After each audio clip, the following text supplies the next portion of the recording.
할렐루야. 네, 이른비 기도의 첫째 날 시작됐습니다. 주님께서 보이시는 주님의 귀한 나라가 우리 가운데 임할 줄 믿습니다. 함께 믿음 가지고 우리 찬양하며 이른비 기도의 첫날을 시작하겠습니다. 함께 찬양하시겠습니다.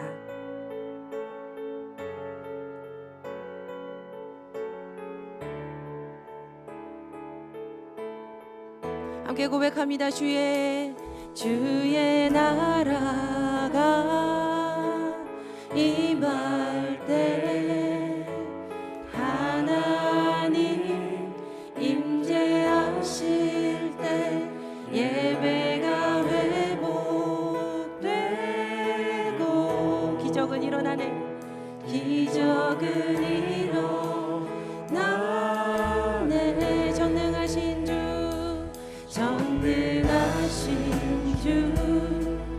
영원하신 능력의 통치자 자유가 선포되어 주 백성 돌아오네. 하나님 나라 임하소서. 하나님 나라 임하소서.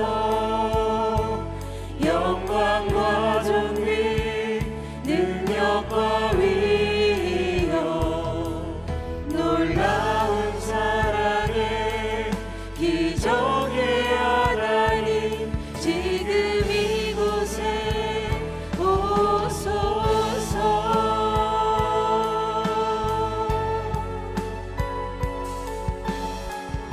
우리 다시 믿음으로 고백합니다. 주의 나라가 임할 때 주의 나라가 임할 때 하나님 임재하실 때 예배가 회복되고 기적을 일어나네.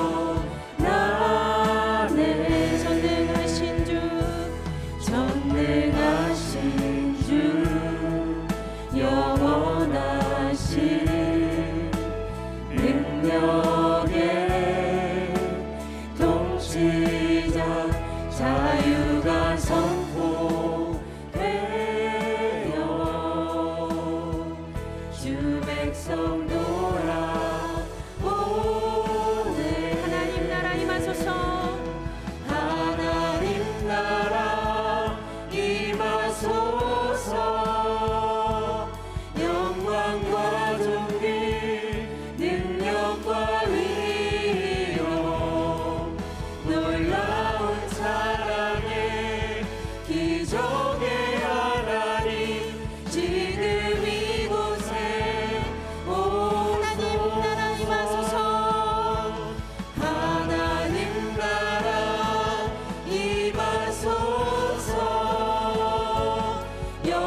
우리 열방의 소망 되시는 주님을 박수하며 우리 함께 기쁨으로 찬양하길 원합니다.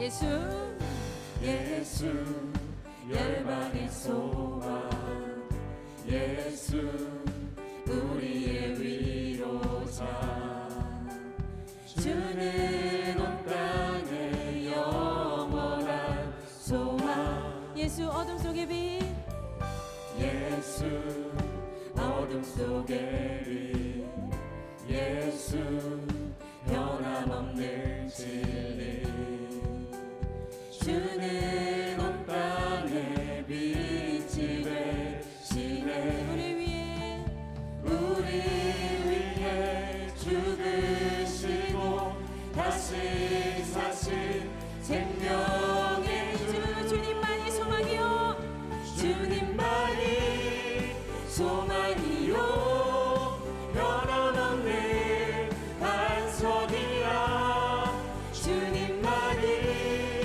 온 세상을 비추시네 또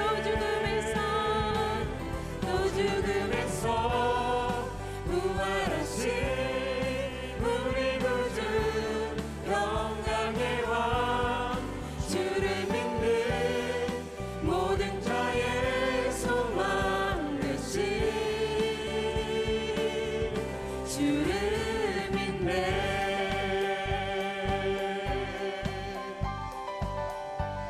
우리 다시 고백할까요? 예수 열방의 소망 예수 열방의 소망 예수 우리의 위로자 주는 온 땅의 영원한 소망 아멘 예수 어둠 속의 빛 예수 어둠 속의 빛 예수 변함없는 진리 주는 온 땅의 빛이 되시네 우리 위해 죽으시고 다시 사신 생명의 주 주님만이 소망이요 주님만이 소망이요 변함없는 반석이라 주님만이 온 세상을 비추시네 또 죽음에서 부활하신 우리 구주 영광의 왕 주를 믿는 모든 자의 소망 되신 주를 믿네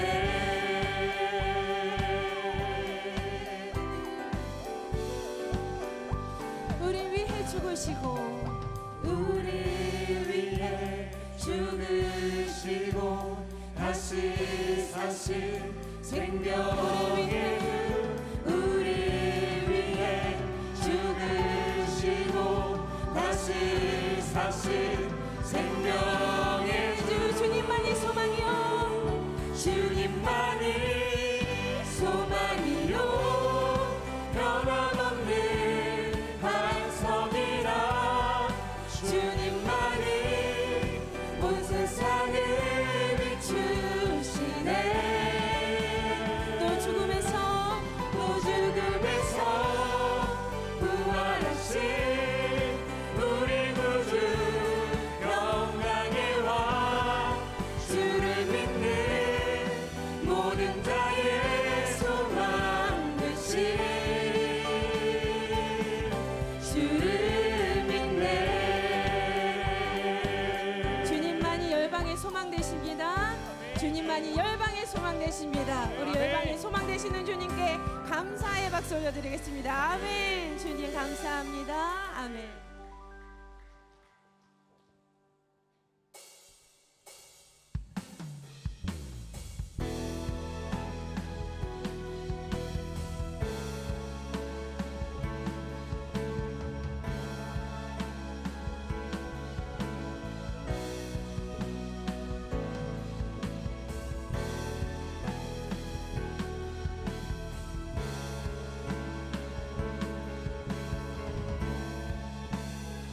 이곳에 생명샘 솟아나 이곳에 생명샘 솟아나 눈물 골짝 지나갈 때에 머자라 열매 맺히고 웃음소리 넘쳐나리라. 이곳에 생명샘 이곳에 생명샘 솟아나 눈물 골짝 지나갈 때에 머자나 열매 맺히고 웃음소리 넘쳐나리라. 꽃들도 구름도 바람도 넓은 바다도 찬양하라 찬양하라 예수를. 하늘을 울리며 노래해 날 영혼아 은혜의 주 은혜의 주 은혜의 주. 그날에 하늘이 열리고 그날에 하늘이 열리고 모든 이가 보게 되리라.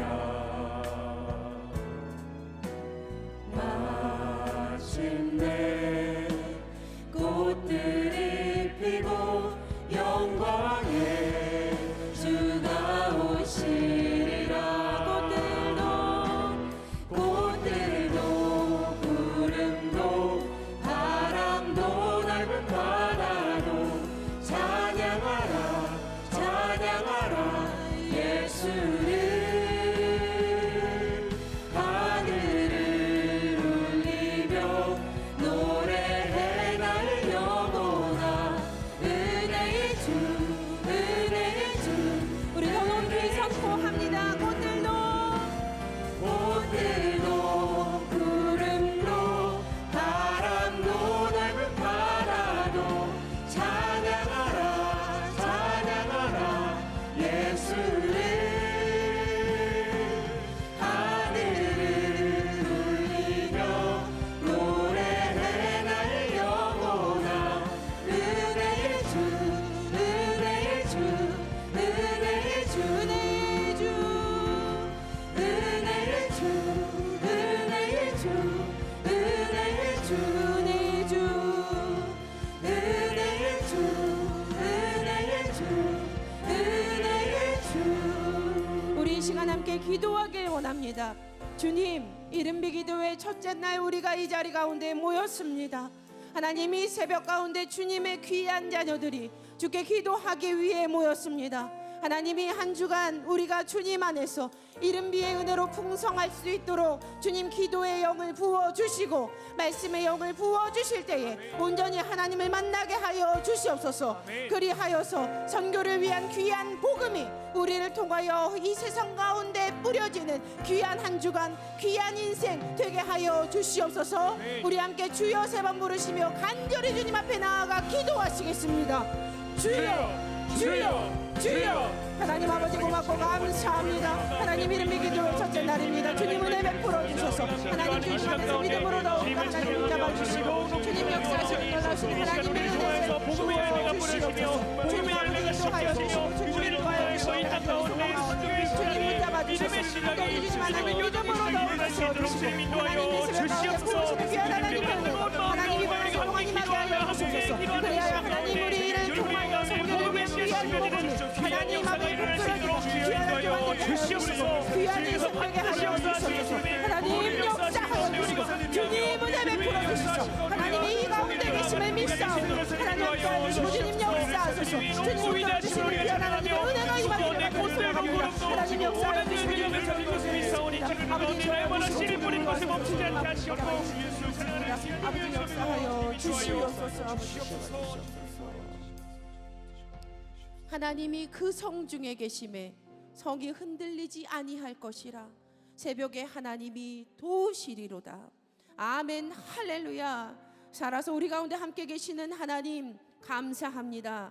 오늘도 세계 열방과 이 나라 이 땅 온 교회 우리 교회 가운데에 구원의 기쁜 소식을 허락하시사 함께 하시는 주님의 능력으로 우리에게 허락하신 지경이 흔들리지 아니하고 기도에 응답하시는 풍성한 이른비의 은혜가 허락되는 체험을 허락하여 주시옵소서. 이 새벽 주님 앞에 기쁨으로 나온 주님의 자녀들이 이 자리에 있사오니 주여 성령님의 도우심으로 어제보다 더 깊이 기도하게 하여 주시고 기도의 잔이 흘러넘쳐 세상으로 향하게 하시사 한 주간의 이른비 가운데에 더 풍성한 은혜를 맛보아 하는 귀한 인생 되게 하여 주시옵소서. 모든 기도의 시간을 주님께 드립니다. 하나님께 주인 되어 주시사 선하게 역사하여 주실 줄을 믿사오니 믿음대로 역사하여 주시옵소서. 우리를 구원하신 우리 구주 예수 그리스도의 이름으로 기도드립니다. 아멘. 할렐루야. 이른비 기도의 첫째 날 새벽입니다. 이제 많은 분들이 함께 나오셔서 이 기도에 참여하시는데 하나님께서 이 기도회를 통해서 우리에게 큰 은혜를 베풀어 주실 줄로 믿습니다. 제가 사실은 토요일까지만 해도 이제 체력이 회복되지 않아서 여러분 다 아시겠지만 연말에 갑자기 독감에 걸리는 바람에 연말 연시에 교회 이제 사역들이 많고 또 우리 청소년 아이들 데리고 비전 트립 다녀오고 그러면서 이제 오히려 이 건강이 좀 나빠져서 굉장히 걱정을 했습니다. 제가 이 이른비 기도회를 일주일 동안 인도를 해야 되는데 이거 어떻게 할까 고민을 했는데 참 희한하게 어제 아침에 일부 예배 때 하나님이 저에게 이제 일부 예배 오셨던 분들은 다 아시겠지만 하나님이 이른비 기도회에 기대를 주셨잖아요. 영상을 보면서 갑자기 마음에 기대가 생기면서 힘이 나기 시작해서 어제 밤에 잠을 잘 못 잤는데도 아침에 일어나 나오는데 여느 때와는 좀 다르게 큰 은혜가 임하는 것을 느꼈습니다. 제가 아주 좋아하는 글귀 중에 하나가 그 평양의 그 대붕운동을 이끌었던 길선주 목사님이 그 써놓으셨던 한 줄 그 자필로 써놓은 그거를 제가 예전에 감신대 학교에서 이렇게 제가 도서관에서 근로장학생을 했어요. 그래서 이게 자료들을 제가 정리하고 이런 일들을 했는데 우연히 자료를 정리하다가 길선주 목사님의 이제 친필 글을 보게 됐어요. 글을 봤는데 그 글이 뭐라고 써 있냐면 그 길선주 목사님의 일기 같은 그런 글이었는데 제가 이렇게 보다가 한 군데서 딱 한 줄의 문장이 그날의 일기였어요. 오늘 아침에 일어나니 문득 산을 옮길 만한 믿음이 임하는 것을 느꼈다. 제가 그 말씀을 딱 그 한 구절을 읽었는데 마음이 두근두근 하더라고요. 가슴이 두근두근하고 그리고 굉장히 은혜가 되는 그런 경험을 했습니다. 근데 오늘 새벽이 그런 날인 것 같아요. 새벽에 눈을 떴는데 보통 같으면 주일 지나고 막 힘들고 피곤하고 주일날 여러분 아시다시피 제가 1, 2, 3부 설교하고 저녁 예배 설교까지 다 하고 나면 녹초가 되고 월요일 새벽에는 거의 녹초가 되는데 희한하게 오늘 새벽에는 일찍 일어났어요. 다른 새벽보다도 더 이제 3시 20분에 일어났는데 굉장히 힘이 넘치고 은혜가 넘치고 기대가 되는 것을 느꼈습니다. 하나님께서 우리 교회가 선교하는 것을 기뻐하시는 줄로 믿습니다. 그러면 교회는 간단하게 교회가 하는 일이 무엇이냐, 교회는 무엇을 하는 곳이냐, 아주 간단하게 3가지로 말하라 그러면 예배하고 훈련하고 선교하는 곳입니다. 예배하고 믿음의 사람으로 훈련해서 예배로서 주님의 은혜를 경험하고 그리고 훈련함으로써 주님의 사람이 되고 그리고 온 세상을 주님의 나라로 만드는 선교하는 곳이 교회인 줄로 믿습니다. 우리가 예배 잘하는 교회이고 또 열심히 훈련받는 교회인데 이제 하나님께서 우리로 하여금 우리의 질경을 넓혀서 온 세계에 선교하는 교회로 삼아 주실 줄로 믿습니다. 어제 예배 2부 예배 마치고 이렇게 이제 인사를 하는데 우리 그 은퇴 장로님 중에 한 분이 이렇게 지나가시면서 저한테 그러시더라고요. 목사님, 이번 설교는 조직 신학이 아니고 실천 신학입니다. 그러시더라고요. 그렇죠. 제가 원래 조직 신학 전공이기 때문에 좀 어려운 설교를 할 때가 좀 있죠. 근데 그건 조직 신학입니다. 교회 교리 신학이죠. 그리고 요즘에는 제가 어떻게 하면 우리가 믿음으로 살 수 있는가, 실천할 수 있는 실천 신학에 대해서 이야기하고 있다면 이번 한 주간에는 선교 신학, 우리에게서 정말 중요한 선교가 무엇이고 주님께서 원하시는 선교는 무엇이고 주님께서 우리에게 어떠한 선교의 그런 마음을 기대하고 계신가, 그것들을 배우는 그런 귀한 시간이 될 줄로 믿습니다. 하루하루가 소중해요. 사실은 한 편의 설교를 제가 온 힘을 담아서 이번 한 주 동안에 우리가 하나님께서 원하시는 선교하는 그런 교회, 하나님께서 기뻐하시는 세계에 선교하는 주님의 나라를 확장하는 그런 교회에 초석이 깔리는 그런 한 주간이 될 줄로 믿습니다. 우리 어린아이들로부터 우리 작년에 이르기까지 우리 온 교회가 그 하나님의 마음을 함께 품는 그런 교회가 될 줄로 믿습니다. 그래서 이번 주제 찬양은 아버지 당신의 마음이 있는 곳에, 이 찬양을 주제 찬양으로 하기로 했습니다. 여러분 우리 다 같이 첫날이니까 일어나셔서 우리 힘차게 이 찬양을 우리 힘차게 두 번 찬양하시고, 그리고 하나님, 우리 교회가 또 여기에 서 있는 바로 내가 하나님께서 기뻐하시는 선교가 무엇인지를 알고 주님께서 사랑하시고 주님께서 우리에게 원하시는 그 선교에 마음으로, 믿음으로, 기도로, 삶으로 동참하는 그런 삶, 그런 사람, 그런 교회가 되게 하여 주시옵소서. 우리 함께 찬양하고 합심하여 기도하겠습니다.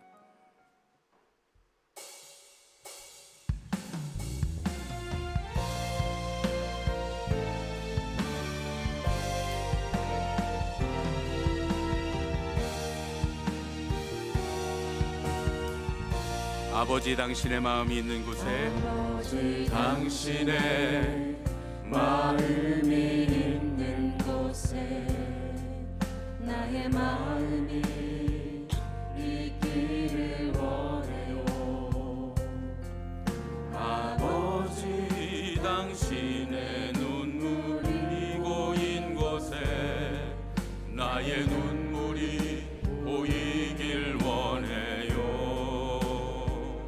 아버지 당신이 바라보는 영혼에게 나의 두 눈이 향하길 원해요. 아버지 당신이 울고 있는 어두운 땅에 나의 두 발이 향하길 원해요. 나의 마음이 아버지의 마음 알아. 내 모든 뜻은 아버지의 뜻이 될 수 있기를. 나의 온 몸이 아버지의 마음 알아. 내 모든 삶 당신의 삶 되기를. 아버지 당신의 마음이 있는 곳에 나의 마음이 있기를 원해요. 아버지 당신의 눈물이 고인 곳에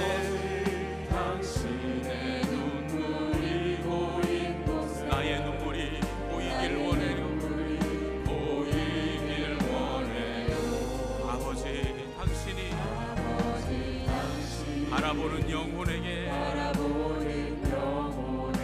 나의 두 눈이 향하길 원해요. 아버지 당신이 울고 있는 어두운 땅에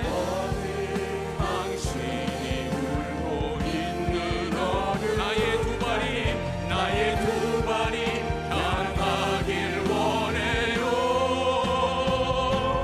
나의 마음이 아버지의 마음 알아. 내 모든 뜻 아버지의 뜻이 될 수. 나의 온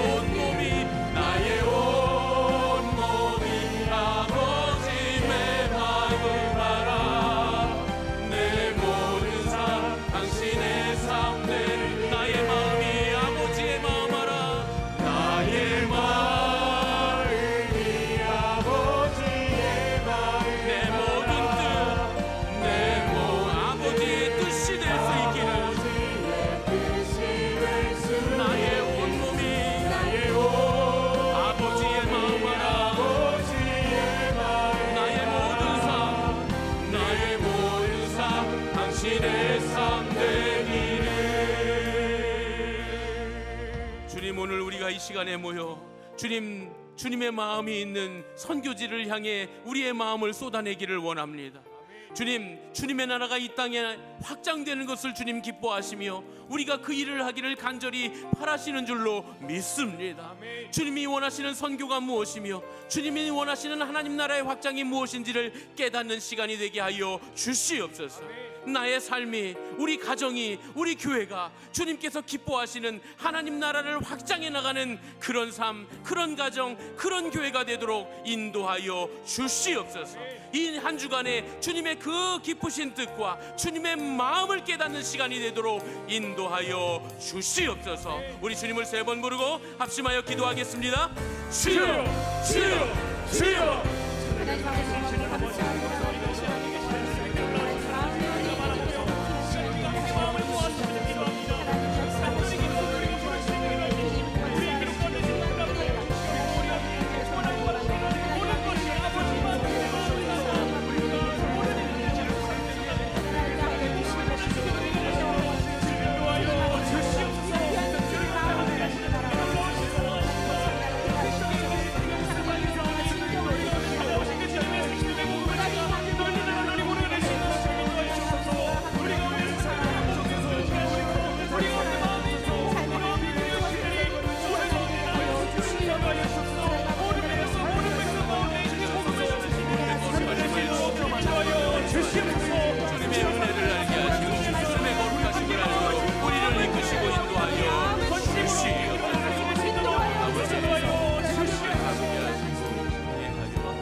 거룩하신 아버지 하나님, 이 한 주간에 아버지의 마음을 알게 되기를 원합니다. 우리를 통해 하시려고 하시는 주님의 계획과 우리를 통해 쏟으려고 하시는 주님의 마음이 있는 땅과 그들이 누구인지를 알게 되기를 원합니다. 우리가 어떤 마음으로 주님의 나라를 확장해 나가며 주님의 뜻을 이루어야 할지를 깨닫게 되기를 원합니다. 주님의 마음을 우리에게 허락하여 주시옵소서. 아버지의 마음을 우리에게 허락하여 주시옵소서. 아버지의 마음을 품은 자로, 그런 가정으로, 그런 교회로 주님께 기쁨을 드리는 그런 삶, 그런 가정, 그런 교회 되도록 우리를 인도하여 주시옵소서. 예수님의 이름으로 간절히 기도하옵나이다. 아멘.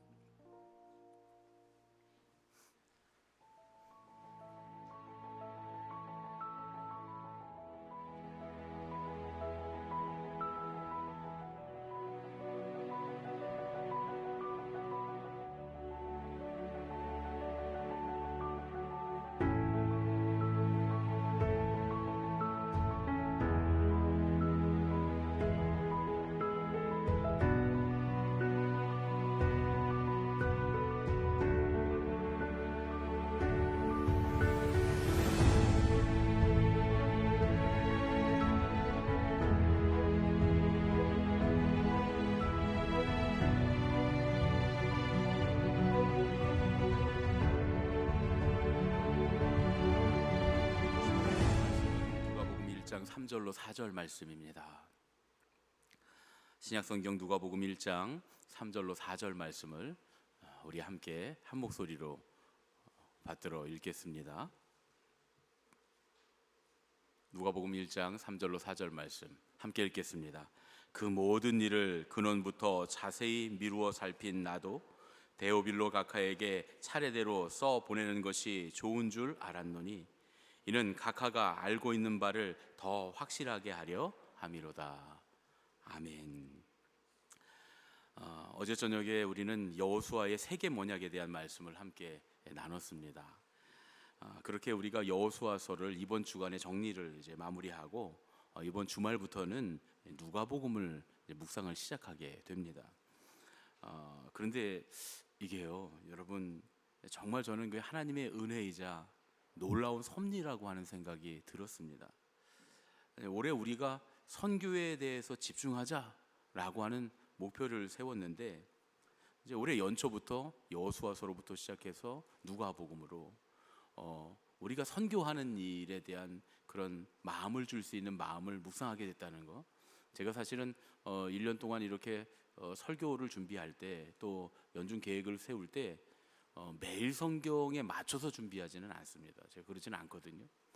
그러지 않고 우리 교회가 이제 나가야 될 방향, 우리 교회가 예배면 예배, 또 우리가 훈련이면 훈련, 또 묵상이면 묵상, 또 기도면 기도, 또 선교면 선교, 이렇게 주제를 잡아서 한 해에 좀 우리가 몰아서 집중적으로 우리가 함께 생각해보고 함께 실천해보고 그러면서 이 신앙을 체득화하자라고 하는 이제 그런 생각으로 제가 목회 계획을 잡는데, 올해는 참 우연하게 작년에도 기도 준비하면서 공교롭게도 기도에 관한 모든 것들이 다 모아졌던 것처럼 올해도 이 말씀부터 시작해서 모든 것들이 이렇게 선교로 좀 모여지는 게 아닌가 하는 그런 생각이 듭니다.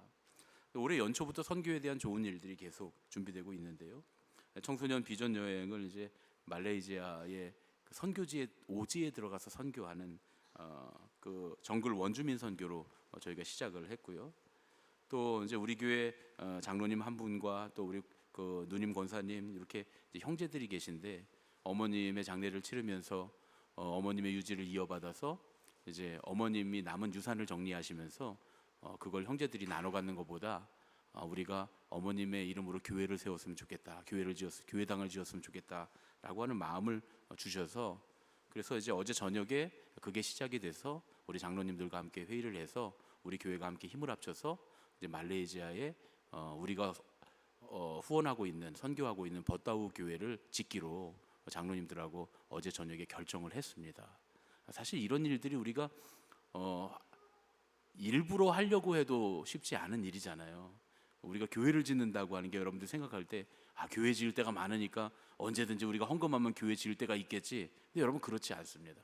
아무데나 교회를 지으면 안 되니까요. 정말 필요한 곳에, 하나님께서 원하시는 곳에, 하나님께서 우리로 하여금 하라고 하시는 그곳에 교회를 지어야 되는 일인데, 이게 어떻게 하나님의 교회가 모이는 예배당을 짓는 일이 그냥 우리가 마음대로 아무 때나 그런 일들이 생기겠습니까? 그런데 정말 우연히도 이 일들이 이렇게 겹쳐서, 그래서 어제 저녁에 그 결정을 하고, 그리고 어제 저녁에 제가 이렇게 이제 설교 준비를 마무리를, 오늘 새벽 설교 준비 마무리를 하는데 가슴이 뛰더라고요. 요즘에 하나님 살아계신 경험을 이제 계속 하고 있는데, 하나님 정말 살아계시는구나. 우리가 마음으로 계획했을 뿐인데 하나님 그런 분이잖아요. 우리가 간구하는 것보다 우리가 생각하는 것에 넘치게 부어주시는 하나님. 우리가 선한 마음을 품고 선한 계획을 세우면 하나님께서 먼저 이루어 가시는 줄로 믿습니다. 그리고 공교롭게도 이번 주간부터 이제 선교의 복음이라고 할 수 있는 누가복음을 우리가 온 교회가 묵상하게 됩니다. 그래서 제가 누가복음을 묵상하기 전에 먼저 누가복음 전체에 대해서, 물론 이제 우리가 읽고 있는 매일 성경은 성경을 이렇게 본문별로 묵상을 하기 때문에 이 선교라고 하는 주제로 쭉 이제 이어나가지는 못할 때가 많은데, 사실은 누가복음의 가장 중요한 성격인 선교의 복음에 대한 이야기를 좀 내가 해야 되겠다, 그런 이제 마음을 가지고 이 기도회를 시작하게 됐습니다. 이 선교의 복음이라고 하는 이 책이 있어요. 감리교 신학대학교 저의 신약 선생님이었던 김득중 박사님이 지으신 2권의 책인데, 누가복음과 사도행전을 가지고 선교를 위한 복음이라고 하는 책을 내셨어요. 그래서 그 책을 제가 한 10년 전쯤 이 책이 처음 나왔을 때 그 책을 읽고 굉장히 감명을 받고 은혜를 많이 받았습니다. 그래서 그 내용을 정리해서 우리가 함께 좀 나누려고 하는데, 내용이 많기 때문에 다 알 수는 없고 주요한 부분만 함께 나누면서 이 하나님께서 우리에게 원하시는 선교가 무엇인가, 누가를 통해서 우리에게 주신 선교의 비전이 무엇인가, 이것들을 함께 좀 나누려고 합니다. 무엇보다 선교가 올해 우리 교회의 방향에는 확실히 맞는 것 같아요. 이건 하나님께서 우리에게 주신 방향인 줄로 믿습니다. 그래서 올해 이제 초부터 시작해서 계속 우리 청년부가 또 여름에는 미얀마에 신학생들과 함께 집회하면서 미얀마 선교를 가게 될 거고, 또 그 전에 우리 온 교회가 저녁에 온 세대 예배 때 이제 우리 감리교 선교사 훈련원에서 진행하는 이제 MMS라고 하는 선교사 훈련. 여러분 그 온 교회가 선교사 훈련을 받는다, 쉽지 않잖아요, 그렇죠? 우리 교회가 올해 그런 계획도 세우고 준비하고 있습니다. 그래서 여러분들이 선교지에 가는 선교사도 되지만 사실 선교사 훈련은 선교지에 가는 선교사뿐만 아니라 선교를 보내는 선교사를 보내는 선교사도 훈련을 받아야 되는 거예요. 그래야 똑같은 한 마음으로 하나님의 뜻을 알고 우리가 선교할 수 있기 때문입니다. 그래서 우리 온 교회가 다 같이 보내는 선교사로서의 훈련을 받게 되는데, 제가 보기에는 이 한국 우리 감리교회 선교사 훈련원 교육 역대 우리 교회 그 선교사 훈련을 제일 많이 받게 될 것 같아요. 제가 글쎄 우리 교회가 한 300명은 받지 않을까요? 제가 그랬더니 이미 놀라셨거든요. 근데 제가 요번에 준비하면서 비전이 생겼습니다. 더 많이 받을 것 같아요. 아멘이 안 나오지만 저는 믿습니다. 우리 아이들로부터 시작해서 어른들까지 300명보다는 훨씬 많은 사람이 선교 훈련을 받게 될 것 같다는 그런 생각이 듭니다. 여러분들 마음을 품으시고, 내가 선교사로 못 나가도 이게 축복인지 모르겠는데 선교사 훈련 안 받는 가정에서 선교사 나가는 축복이 있을 줄로 믿습니다. 그럼 여러분들이 두려워서 다 나오시겠죠? 예, 그렇게 되겠죠? 예. 우리가 선교사로 나가지는 못하더라도 선교사 훈련을 받고 선교사를 보내는 교회가 되면 선교사로 나간 것과 같은 은혜로 하나님 우리와 함께 하실 줄로 믿습니다. 이게 얼마나 큰 축복입니까? 이제 오늘부터 특별기도회 기간에는 누가복음에 대한 전체적인 그 선교적 틀을 좀 잡아가려고 하는데요. 1940년대까지만 해도 성경학자들이 누가를 역사가라고 생각을 했습니다. 누가는 예수님 공생의 활동에 대한 기록을 누가복음과 이제 또 누가복음을 통해서 예수님의 역사, 그리고 사도행전을 통해서는 초대교회의 역사를 기록한 그런 사람입니다. 그래서 누가가 기록한 이 누가복음과 사도행전은 초대교회의 기원, 그리고 기독교 신앙의 기원을 밝히는, 그래서 역사적인 그 발전을, 기독교의 역사적인 발전을 알아보기 위한 일종의 초대 자료, 초대교회 자료로 가장 많이 사용된 그런 성경 복음서입니다. 이 누가복음과 사도행전으로 이어지는 누가의 이 그 복음, 선교의 복음의 서두에 직접 데오빌로 각하를 향해서 모든 것을 처음부터 자세히 조사해 둔 것이 있기 때문에 각하를 위해서 차례대로 써드리는 것이 좋겠다고 내가 생각합니다. 그리고 이것을 각하께서 이미 듣고 계신 사실들이 정확하다는 사실을 이것으로써 알아주시기를 바랍니다. 이게 이제 오늘 우리가 읽을 본문의 말씀입니다. 이렇게 확인을 합니다. 그래서 많은 사람들이 누가가 다른 복음서의 저자들에 비해서는 조금 더 정확한 사실을 조금 더 차례대로 기록한 역사가다, 이렇게 생각을 해왔던 거예요. 왜냐하면 누가가 그렇게 이야기를 했기 때문이죠. 그래서 누가는 초대교회 전문적인 역사가다라고 하는 데서 이 성경학자들에게 굉장히 중요한 인물로 인식이 됐고, 그의 가치가 기독교의 기원과 초대교회의 기원에 대해서, 역사에 대해서 전해주고 있는 것에서 역사적으로 그동안 높은 평가를 받아왔습니다. 그런데 중요한 건 누가복음과 사도행전을 읽을 때 우리가 굉장히 눈여겨봐야 될 부분이 있어요. 누가가 신약 성경을 쓴 신약 성서의 기자들 중에서, 신약 성경을 기록한 사람들 중에서 유일하게 유대인이 아닌 이방인이었다는 겁니다. 여러분, 이거 굉장히 중요한 거예요. 누가는요 이방인이었어요. 수리아 안디옥 출신의 그리스인이었습니다. 그리스인, 유대인이 아니에요. 헬라인이었습니다. 그리고 또 이 누가가 이 복음서의 기자들 중에 유일하게 진짜로 복음 전도를 위해서 바울과 함께 이방 세계, 로마 세계 이곳저곳을 직접 누볐던 전도자, 선교사였다 라고 하는 이 점을 집중적으로 생각해 봐야 된다는 것이죠. 그래서 누가는 단순한 역사가나 신학자를 넘어서 그리스 로마 세계를 향해 복음을 전파했던 이방인 선교사로 보는 것이 맞다, 이렇게 봐야 되는 거예요. 누가가 누가복음을 통해서 예수님께서 주로 유대인들을 위해서 복음을 전했던 그런 기록을 기록하고 있고, 그 후속편인 사도행전을 통해서 예수님의 제자들에 의해서 온 유대와 사마리아와 땅끝까지 이르러 복음이 이방 땅으로 전파되는 그런 과정을 소개하고 있습니다. 이 사실만 보더라도 누가가 세계 선교에 관심을 갖고 있었구나 라고 하는 걸 우리가 깨달을 수 있어야 된다는 것이죠. 그래서 누가복음과 사도행전을 보면 그 당시에 지중해 연안을 지배하던 로마 당국을 염두에 두고 정치적인 변증을 많이 기록한 것을 볼 수 있어요. 정치적으로 이 초대교회, 교회와 기독교 신앙을 계속 변호합니다. 변호하는 내용. 마치 그 재판정에서 변호사가 변호하는 것처럼 기독교 신앙과 예수님과 그리고 초대교회를 계속 변호합니다. 사도 바울도 계속 변호를 하고 있어요. 그래서 그렇게 했던 이유가 복음이 예루살렘부터 온 유대와 땅끝까지 전파되는 이를 위해서였다는 거예요. 이 문제가 완전히 해결되지 않으면 선교 자체가 어려웠기 때문이다. 그런 이야기입니다. 누가가 로마의 고위 관리 중에 하나였던 데오빌로 가카, 이 가카라는 말은 아무에게나 쓰지 않지 않습니까? 우리나라는 이제 쓴다 그러면 대통령에게만 쓰잖아요. 그러니까 이 가카라고 하는 이 사람에게 편지를 수신자로 두었던 것도 세계 선교를 위한 아주 중요한 보석이었다. 이렇게 봐야 된다는 거죠. 사도행전의 끝이 로마로 향하는 것도 바로 세계의 지배자였던 로마의 중심인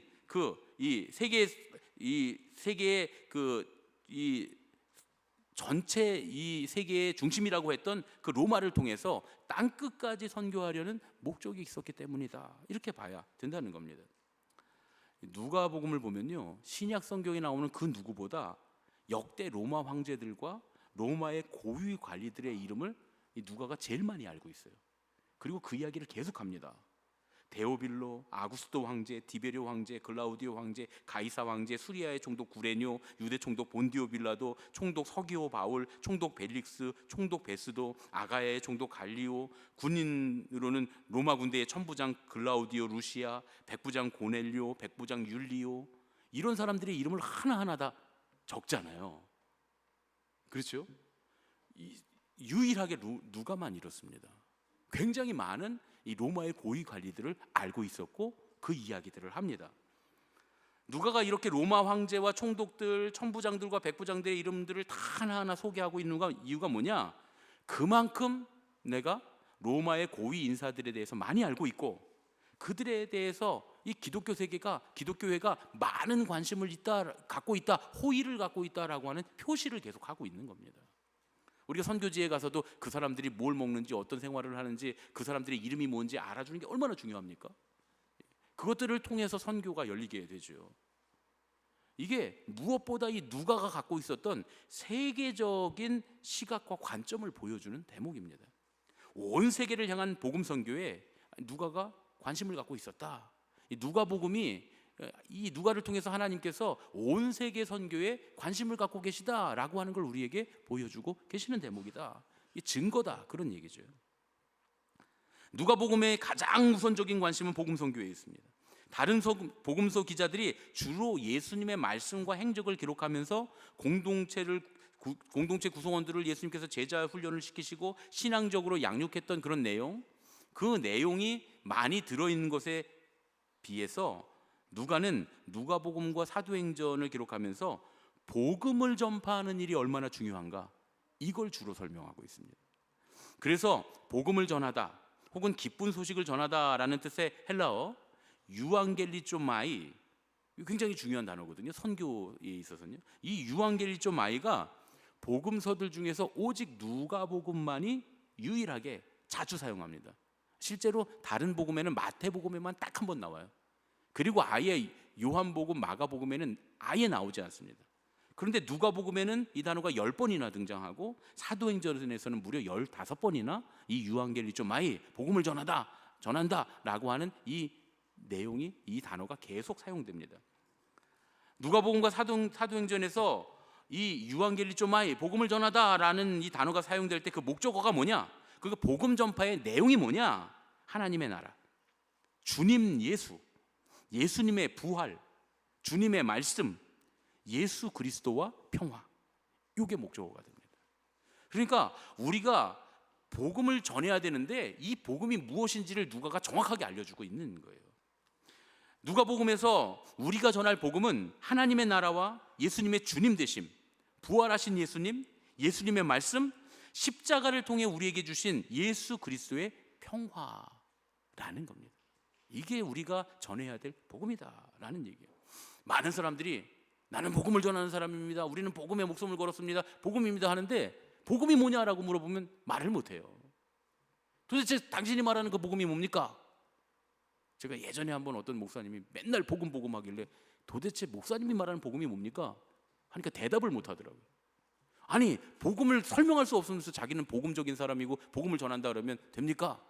근데 물론 이제 후배 목사님이라 제가 그렇게 아주 단호하게 이제 혼을 냈던 적이 있는데요. 복음이 뭐냐? 하나님의 나라, 예수 그리스도의 주님 되심, 부활하신 예수님, 주님의 말씀, 예수 그리스도의 십자가를 통해 우리에게 주신 그리스도의 평화, 이게 복음인 줄로 믿습니다. 이걸 전하는 거예요. 말로, 행동으로, 우리의 삶으로, 선교함으로써. 누가가 이것을 전하기 위해서 누가복음과 사도행전을 기록했다. 로마 제국의 통치 아래에 있었던 초대교회는 어떤 의미에서 이방 선교 혹은 세계 선교에 아주 좋은 여건을 갖고 있었습니다.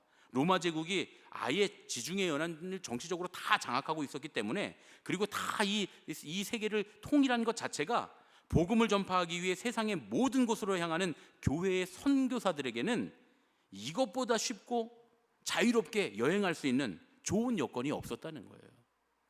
사실은 여러분, 모든 길은 로마로 라고 하는 유명한 말이 있잖아요. 이 말은 사실 로마가 온 세계를 지배하며 거기 마차의 길을 닫고 그 길들을 다 만들고, 그 로마가 길 만든 거 보면 참 대단합니다. 도로 만드는 그 과정을 보면 정말 과학적으로 잘 만들었어요. 마차들이 다 달릴 수 있도록. 그러니까 세계 끝까지, 로마 세계의 끝까지 이 길이 닿도록 사통팔달로 만들었다는 거예요. 그러면서 자기들의 국력을, 자기들이 대단하다는 것을 선포했지만, 사실은 아이러니하게도, 아니 너무나 놀랍게도 그 길을 가장 먼저 가장 잘 쓴 사람들은 선교사들이었다. 이게 하나님의 놀라우신 역사였는 줄로 믿습니다. 로마는 자기 힘을 과시하기 위해서 그 도로를 만들고, 로마 세계를 정복하고 지배하기 위해서 그 도로를 만들었지만, 하나님은 하나님의 나라의 복음 전파를 위해 가장 먼저, 가장 유용하게 그 도로를 사용하신 줄로 믿습니다. 그런데 반면에 세계 선교의 가장 큰 장애물도 로마였어요. 우리가 이 누가복음을 읽을 때, 사도행전을 읽을 때 유의해야 되는 점이 있습니다. 로마인들과 로마의 식민지에 복음을 전해야 됐는데, 그 복음의 주체가 누구였습니까? 로마에 의해 처형당했던 예수 그리스도, 예수님이었던 거예요. 그러니까 예수님께서 전하신 하나님 나라, 하나님과 이웃과의 평화, 이게 복음인데, 누가가 생각하기에 예수님께서 정치적으로 로마에 의해서 유죄 판결을 받고 처형됐다, 이러면 로마의 사상범의 이야기를 전하는 거잖아요. 그러니까 이게 걸림돌이 될 수밖에 없었다는 거예요. 그러니까 복음을 전하는데 가장 중요한, 가장 그 호의적인 역할을 했던, 가장 좋은 긍정적 역할을 했던 것도 로마이지만, 가장 부정적 요인도 로마였다는 겁니다. 그래서 누가가 계속 예수님은 정치적인 분이 아니었다, 예수님은 동족의 모함에 의해서 살해된 분이다 라고 하는 걸 계속 말합니다. 그리고 실제로 기독교회에 이 로마의 당국자들과 로마인들이 호의적이다, 그들 가운데는 천부장, 백부장, 그런 사람들이 다 기독교회에 호의적이었고, 사도 바울에게 선대했고, 사도 바울의 이야기를 듣고 사도 바울을 변호해줬다라고 하는 이야기를 계속합니다. 그래서 예수님에 대한 변호, 그리고 사도 바울에 대한 그런 호의, 이런 것들을 계속 선포하면서, 그러면서 로마의 당국자들과 고위 당직자들에게 계속 호의적인 메시지를 보내고 있는 것이죠. 그런데 여러분, 이런 누가의 선교 방향이 정말 딱 맞아 떨어집니다.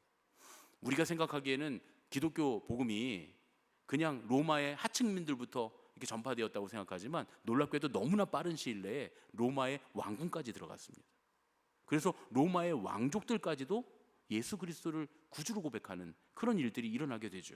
물론 그 중간에 10번의 그 대박해들이 있었죠. 베스파시안 황제나 네로 황제처럼 아주 기독교를 지독하게 핍박했던 10번의 박해들이 있었지만, 그러나 그럼에도 불구하고 로마의 왕궁에는 기독교 신앙이 계속 전수됐고, 200년 동안 신앙을 지키다가 결국은 200년 만에 그 큰 나라 로마를 완전히 복음으로 정복하는 놀라운 역사를 이루게 된 줄로 믿습니다. 이런 점들 때문에 우리가 누가가 기록한 이 두 권의 성경, 누가복음과 사도행전을 단순히 역사나 교리신학적인 문서로 읽어서는 안 된다는 거예요. 오히려 이걸 선교 문서, 전도 문서로 읽어야 된다. 세계 선교를 위한 복음으로 읽을 때 이 말씀들을 올바르고 새롭게 이해할 수 있게 된다는 겁니다. 그렇게 읽을 때 우리가 누가가 기록한 두 권의 성경을 오늘 세계 선교를 마음에 품은 우리를 위한 귀중한 메시지다. 선교 매뉴얼로서 새롭게 재발견할 수 있게 되는 줄로 믿습니다. 우리 교회는 예수님의 가족들, 하나님 나라를 사는 그런 믿음의 가족들이 되기 위해서 열심히 예배하고 훈련하고 있습니다. 그러나 이러한 예배와 훈련의 진정한 목적이 뭡니까? 주님은 우리에게 복음을 전하라는 사명을 주신 줄로 믿습니다. 예수님의 가족들은 하나님의 말씀대로 살며 세상에 씨앗을 뿌리는 사람들이기 때문에 그렇습니다. 그 세상에 복음의 씨앗을 뿌리는 것이 그 선교가 주님께서 우리에게 주신 사명인 줄로 믿습니다. 올해 특별히 우리는 선교에 대해서 집중하기로 했죠. 놀라운 일들이 올해 많이 일어나게 될 줄로 믿습니다. 선교는 하나님께서 모든 믿음의 사람들에게, 신앙인들에게 원하는 일이고 지금 오늘 우리에게 주신 사명이기도 합니다. 우리가 이 말씀들로 훈련받으면 분명히 하나님께서 우리에게 원하시는 그 일들을 이루어드리는 진정한 예수님의 가족, 하나님 나라를 소유한 하나님의 소유된 백성들이 될 줄로 믿습니다. 우리를 통해서 하나님 나라가 확장되는 그런 놀라운 경험과 체험들이 여러분의 삶에, 또 우리의 가정에, 우리의 교회에 있게 될 줄로 믿습니다. 우리 이 기대를 가지고 함께 이 한 주간을 기도하면서 주님께서 우리에게 원하시는 선교가 무엇인가 함께 깨달아가는 그런 한 주간 되시기를 예수님의 이름으로 축원합니다. 우리 아버지 당신의 마음에 있는 곳에 이 찬양 우리 한 번 더 찬양하시고 결단하고, 주님 이 한 주간 동안 기도하며 주님께서 나에게 원하시고 우리 가정에 원하시고 우리 교회에 원하시는 주님 아버지의 뜻이 무엇인지 깨닫게 하여 주시옵소서. 이 한 주간을 믿음으로 잘 지내고 난 뒤에 아버지의 마음을 품은 자녀가 되게 하여 주시옵소서. 우리 함께 기도하고 결단하겠습니다.